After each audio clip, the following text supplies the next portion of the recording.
fellas. Welcome to the Everett Silver Show. We have exciting guests as we do every week. And so I want to thank you so much for tuning in.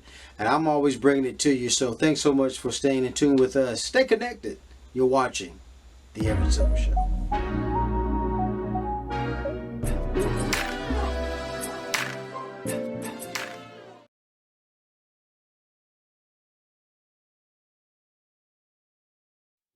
Hello, hello. Good morning. Hi, Everett. Good morning, Amalee. Brandon, thank you for doing the show. What a pleasure to have you. Hey, Thanks for having us. here. Well, folks, I got to tell you, One Piece, Film Red, I tell you, I got two of the stars.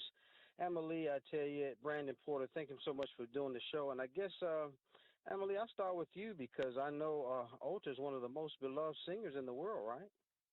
Oh yeah, within the One Piece universe, Uta is the world's most famous idol, and she has an incredible singing voice. And she comes on stage. She's doing her world premiere during this movie, and I think fans are going to really fall in love with her. And I know that it just seems as though there's some secret hidden agenda that you might be trying to reveal. I ain't gonna give too much away, but I'm telling you, excited about it. But now, Brandon, talk about your role. I'm the English voice of red-haired Shanks, who is this kind of legendary figure in the One Piece world. He's a pirate who kind of mentored the hero of the show, Luffy D. Monkey, and he ends up becoming a kind of really, really powerful pirate figure in that world. He's one of the sort of emperors of the sea. And he has a very special relationship with Uta, which will be revealed in the movie. And, throughout the course of the series, throughout the anime and the manga, Red-haired Shanks is just kind of this mysterious figure that we sort of hear tell of. But in One Piece Film Red, we really get into who he is, his sort of past, some personal connections, some sort of familial connections, which is an interesting and fun and new take with Red-haired Shanks. Amalee, I'm always fascinated because, there are times when there are actors doing their thing, but when you're kind of like the voice and trying to bring it to stage and to life, what is that like? Oh, it's just fun. I mean, we get to play as actors. We just get to play, and that's really all you can truly ask for. It's a gift also to voice characters, to voice the English voice of Uta. I mean, she's super super fun. I mean, there's these incredible high notes and these really intimate moments of her relationship with the characters and with Shanks. And I think that uh, that diversity of emotion is just super super fun to be able to play. And then, Brandon, how is this role is any different than anything that you've kind of been a part of? I've been doing voiceover for anime for a long time. And this character in particular, I've been doing for a long time, for something like 15 or 16 years. And Wow. the special thing about One Piece Film Red is that it is that sort of personal story, which is incredible and relatable, and it really tugs at your heartstrings. Uh, the other thing about this, which is so different from any other project, is that One Piece is the longest running anime in Japan. This movie, One Piece Film Red, is the highest grossing film in Japan right now.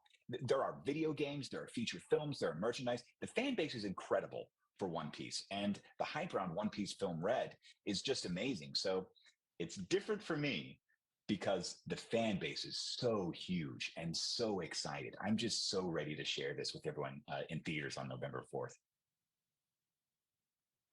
And I got to tell you that this music, the singing is phenomenal. I mean, that's a part of the production. If you guys haven't seen her, and I know the story is going to be kind of open up with this shocking revelation as well, right, Amalee? Oh yeah, I mean, there's some highs and some lows, and I think that's gonna be really fun for audiences. Not to give anything away, no spoilers. That's right. Yeah, there's some really cool scenes that I think audiences are gonna really love on November 4th. Well, when you think in terms of describing it's been described as the other world, we're now, just revealing the identity of who's performing. That's going to be some great stuff. I want to let everybody know again, though. This is, you mentioned November the 4th. Everybody got to know that One Piece Red Film is doing some great things, guys. Make sure any last minute things, I give you both an opportunity to say to kind of promote the movie. You want to go first, Brandon? Yeah, November 4th. Come check out the movie. You can get tickets on Fandango, wherever you get movie tickets, and go to crunchyroll.com and check out the series. It's more than 1,000 episodes right now, but don't be afraid. You can jump in and learn and get immersed in this world, and I think you'll enjoy it. Yeah, I think old time fans are going to really find some things about this movie to love. And if you're brand new to One Piece or brand new to anime, you're still going to have fun. You can still dive into this movie and not have to know anything about the series and still have a good time. Yeah, I think the world has been waiting for this resound again. So again, I want to thank Amalee, Brandon Potter. Thank you so much for being with us guys today, just promoting, and appreciate having you. Thank you for having us. Well, guys, thanks so much for tuning into the Everett Silver Show. Stay tuned. Don't turn that dial because we got more exciting guests right here on the Everett Silver Show. Be back in a moment.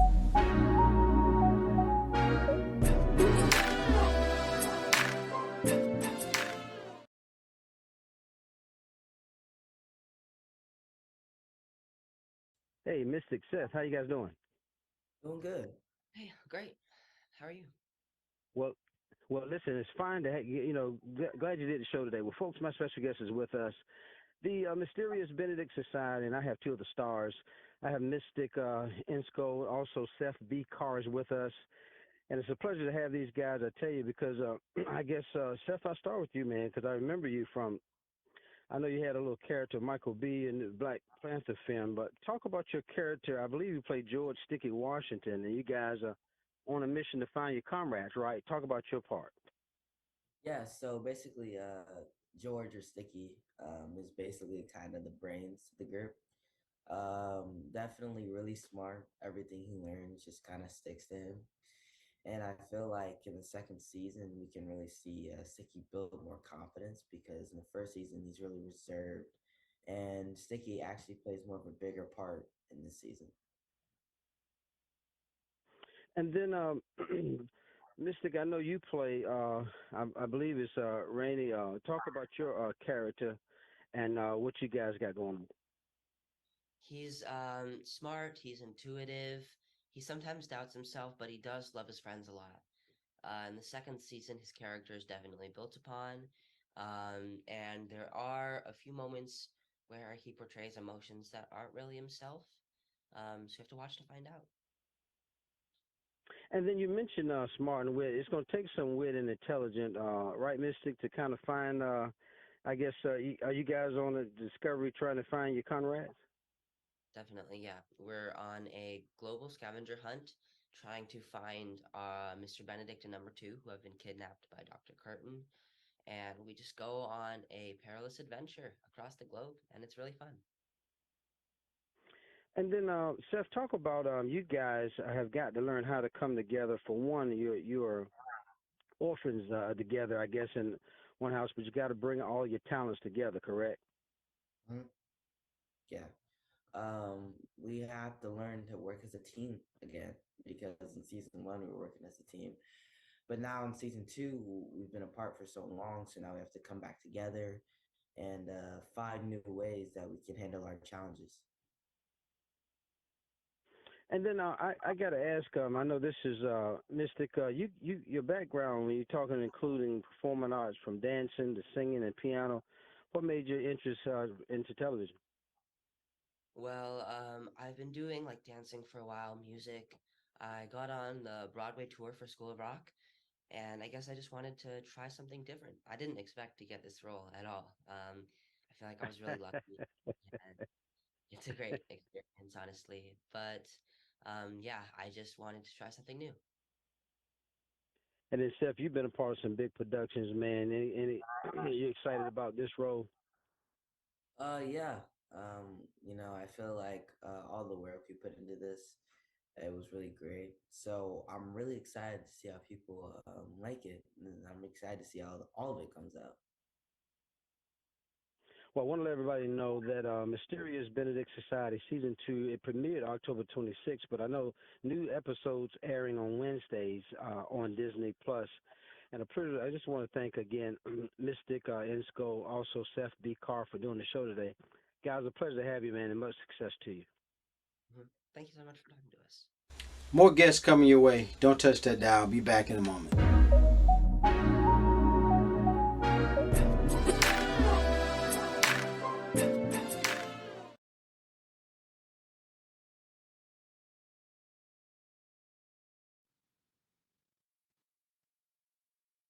Hey, Everett. Marianly and Cooper, thank you so much for doing the show. What a pleasure to have you. Thank Thank you for having us. you for having us. Well, I got to tell you, this series, this movie, One of Us is Lying. I have two of the stars, Marianly Tejada, and also Cooper Van Grootel is here with us. And I tell you guys, what are the right time, seem like the right season. It keeps you on pins and needles. And I start with you, Marianly. Tell me about your character and what these I guess college students or high school schoolers was trying to do. So I play Bronwyn Rojas, and she is your high achieving student, aka nerd archetype of the show. And she's just truly focused on her academics, and her life goal at this point, beginning season one, is to get into Yale. But then, the first day of her senior year, she gets detention for the first time ever, only to find out that someone set up three other students along with her, because one of the students dies in detention. And that's how kind of the whole drama of season one unfolds, because they have secrets that they were keeping that give them motive to have murdered this other student. And then the first season is just them trying to defend themselves and prove their innocence. And I think season two is such a great contrast to that, because at the end of season one, they actually commit a crime together. So now they're facing the dark and trying to save themselves from this crime. And then I laugh a little bit because it's funny, Cooper. But how far would you go to protect your secret?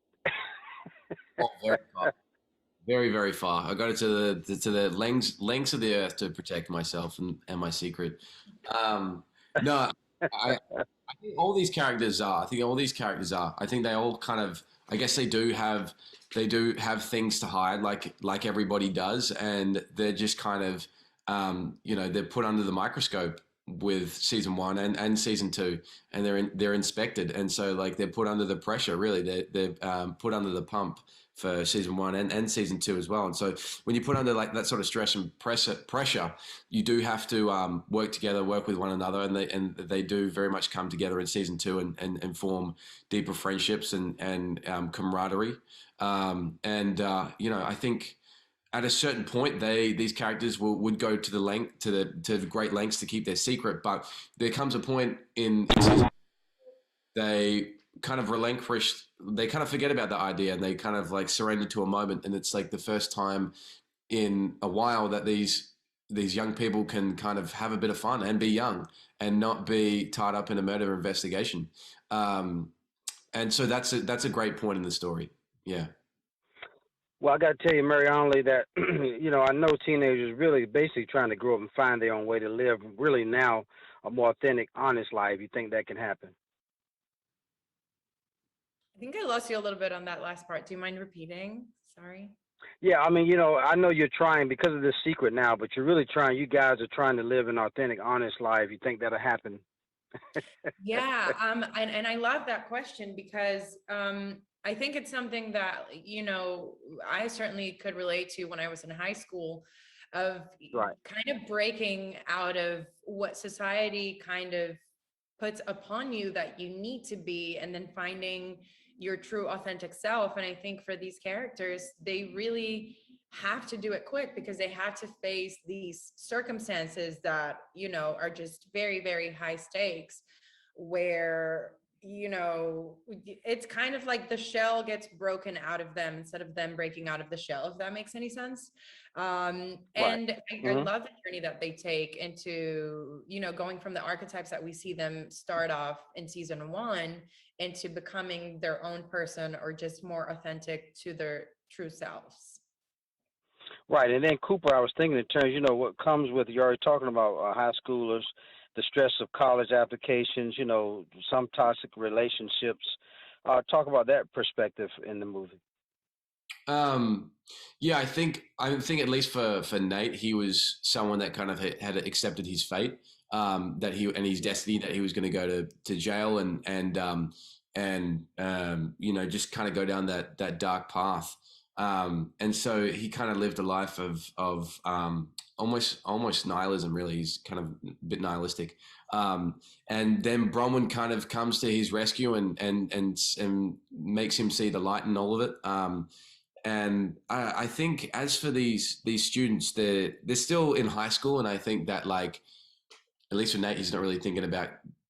And actually, you know what? At this point, he kind of is considering college. I think he's like starting to turn his life around, which is interesting because I think it's different for a Bronwyn. I think Bronwyn is almost on the flip of that, where she's kind of, and correct me if I'm wrong, Marianly, but I think Bronwyn's almost on that flip of like kind of just surrendering to whatever might happen in the future. But I think these characters are just navigating waters that are very tough for them right now, and I think schoolwork is kind of on their least of their worries, the least of their worries. And as for like toxic relationships, there is a lot, and I think it's a good message to put out there as well, because I think there's a lot of toxic relationships like in high school, out of high school. I see it a lot in high school nowadays too.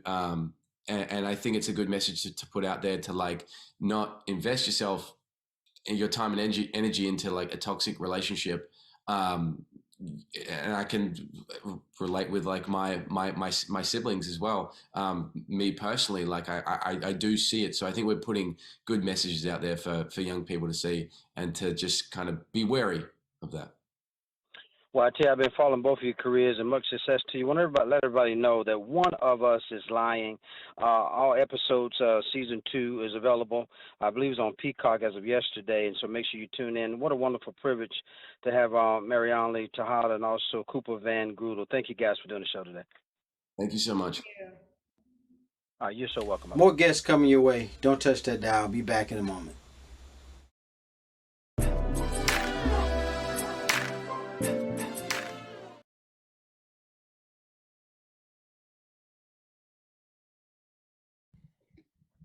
Hello, Everett. Roy and Dulce, thank you so much for doing the show today. Thank you, Everett. Since this is airing Friday, do you want us to play it as if we just wrapped up Atlanta in terms of theater of the mind? No, no, we can go ahead and do it. I didn't realize we can, because I may show it tomorrow night. I'll do it tomorrow night as well as Friday. Okay. Dope. Okay. So guys, listen. I have my special guest, Comedy Central's The Daily Show with Trevor Noah. It's going to hit the road on the ground doing some election coverage in Georgia, and I'm speaking with The Daily Show with Trevor Noah's correspondents and comedians Roy Wood Jr. Also, Dulce Sloan is here with us, and I guess I'll start with you, Roy, because this is how critical is this battleground state that you're visiting in Georgia this year. It's as critical as it was in 2020. You have Ossoff, you have, Raphael Warnock in a neck and neck dead heat with a football player who I'm assuming used to be a police officer based on the badge that he bought at Walgreens. So, you also have, a number of issues, from gun rights to women's rights that are happening here that are a part of a larger conversation of what I'd like to say is the rolling back of rights. So you know how Walmart say they roll back prices? Well, they rolling back rights in America right now. Yeah, that's what better way to put it. Now, Dulce, talk about this vote demic now, 2022, because and why you think just the Daily Show, you guys have gotten behind this? Is it that critical? I mean, it's vote demic because you have to have an understanding of. Like Roy said, there was a rolling back of rights, like a rolling back of prices. And not only are there those issues, but also some of those Jim Crow era obstacles to voting are being reintroduced. And it's like, I thought we already marched and died for this. And so for these things to be reintroduced now, we always talk about younger voters not being interested and being disillusioned. It's voters of all ages that are just going to themselves at this point, what is the point? And so you have to remember that if voting wasn't important, government officials wouldn't be putting obstacles in place for you to not be able to do it. No one stops you from trying to do something that isn't important. You know what I mean? So it's not only are we telling people to, what the issues are and things that could be occurring not just in Georgia, but across the country. It's also to remind people that this is a thing that is still very important. And midterm elections are extremely important because that's when you elect a lot of your congressmen, whether it's state or whether it's federal. You have people coming up, a lot of people coming up for election. You can flip an entire Congress. That'll completely change how your laws are passed for your entire country. So I think people have to realize, one, the president is not the most important person to vote for. Your state representative, your federal representative is the most important person to vote for. And then the next person is the president, because that can determine how your local legislature goes, how anything goes. Your president doesn't write laws, and people don't know that. I don't know who else didn't go to, we all went to middle school and high school. So the person that writes your laws is your congressman. That person is important. Otherwise, that's how you get laws like this, because you have congressmen in office who can write these laws. You get them out, and then those laws will get passed. Oh, absolutely. And then I know when you talk about these battleground states, a lot of people don't know also it's so close in the Senate races as well. I mean, in the Senate, because they got to have these. But Roy, you've been entertaining millions across the stage, man. I mean, the Today Show is my understanding, an Emmy nominated and show. Why have they've taken this so seriously that they've taken it actually on the road? What ultimately do you want to do outside of what the norm is? I think the Daily Show as a brand has always been able to have a foothold in what voters think and what the general electorate is feeling on an issue. The show, we use humor to keep our finger on the pulse of what people are passionate about, which is why it's so dope, because we have all of these correspondents. And, Trevor sits in the chair at the mothership, but people like myself and Dulce and Michael Costa and Jordan Klepper and Desi, we go out throughout the year talking to people, and based on those field pieces and how those things go, where the passionate pockets are in the country. So when it comes time to talk about an election, you want to be where people are passionate, and Georgia is one of those places. So I think it is the perfect place for the show to be in front of a crowd that's electrified about when last time you seen people hype about voting? That's why we come here. It's the same reason we went to Miami, same reason we went to Chicago, is that we want to be places where it matters. It's like College Game Day, dog. They pull up at the big game with a stupid desk and they talk about football around people who love football, right? So that's right. Same game, just abortion and gun rights. And then Dulce, I know like Roy said, you're not new to this. You just kind of zooming in on Georgia, but you're one of the sharpest, fastest kind of rising voices in comedy.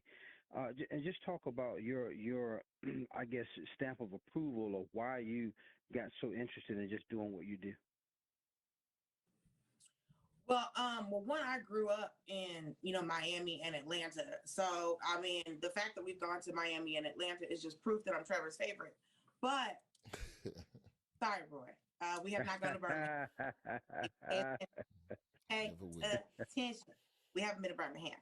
So, for me, I have a theater degree from Brunel University here in Georgia, and I trained as an actor, and then I became a stand-up comic by accident. And I've never been somebody who's really interested in politics all the way. And now I work at this show. So my life is not my own, apparently. Things happen to me, and it's God and my mama that really just pushed me to making sure she doesn't have to work. It's what really is the campaign. But no, I'm a performer. I sang, danced, did musical theater, regular theater, children's theater, talk theater. So I'm a performer, and so being able to do stand and be on the show is, another way for me to be able to do the thing that I love to do. So, it's either this or doing customer service for a trash company, and I'm not. That's too funny. Well, we want to let everybody know the daily show with Trevor Noah shows from Tabernacle, I believe, downtown Atlanta, starting airing tonight through November the 3rd, I believe it is, 11 p.m. on Comedy Central. What a pleasure to have Roy Wood Jr., also Dulce Sloan. Thank you guys so much for being with us. And, guys, I appreciate it. We got to get the word out. Hey, thank you, brother. More guests coming your way. Don't touch that dial. I'll be back in a moment.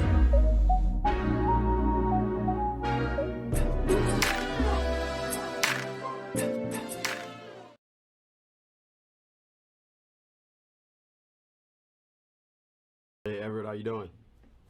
Dr. Aguebor, thank you so much for doing the show today. A pleasure to have you, sir. Thank you for having me.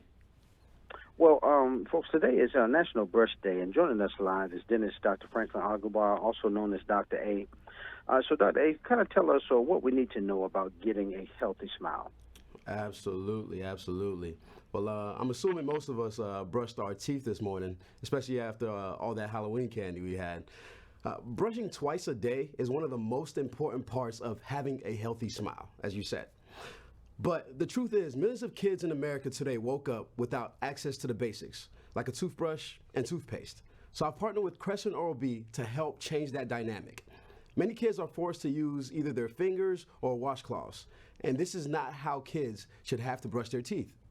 It's part of a much bigger problem in America. Underserved kids just don't get the oral health care that they need. Kids from low-income families are 2 times as likely to suffer from tooth decay, and millions of them live with untreated tooth decay. These issues are completely preventable, so Crescent Oral-B call this the smile gap. I've seen firsthand what the smile gap can do to a child. Not only the physical pain from a cavity, but the emotional stress due to lower confidence and missed opportunities. That's why I wanted to help, and you can too. Together, we can make sure every kid has what they need to brush their teeth every day. Throughout November, join Crescent Oral-B in closing America's smile gap. For each product purchased, Crescent Oral-B will donate to a child in need. Follow the journey at crest.com. Then, Dr. A, I was going to tease you a minute. You didn't have to expose me like that by eating all that candy and still eating it, but tell us what more can we do to help? What can we do? We're only human, right? But as long as we brush after and everything, that'll be good. We'll keep everything nice and healthy. That's right. What more can we learn to help us? Just pure education. Essentially, I pride myself in educating my parent patients so that they can go home and also educate their kids at home in regards to how to brush in a 45-degree angle, in a circular motion, and make sure that we get all the surfaces of the teeth and don't miss anything, especially towards the back.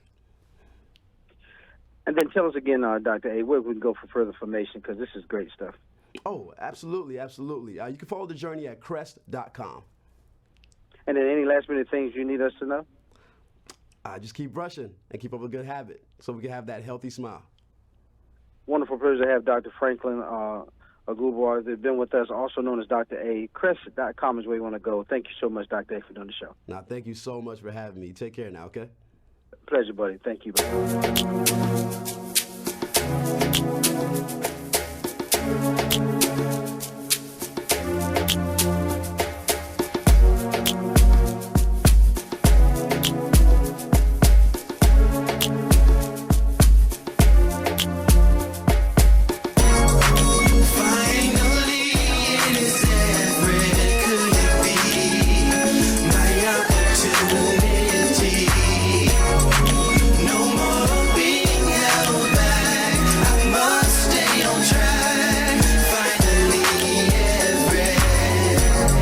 Seems like forever is coming. I can't believe it's happening to me. Wanting to sing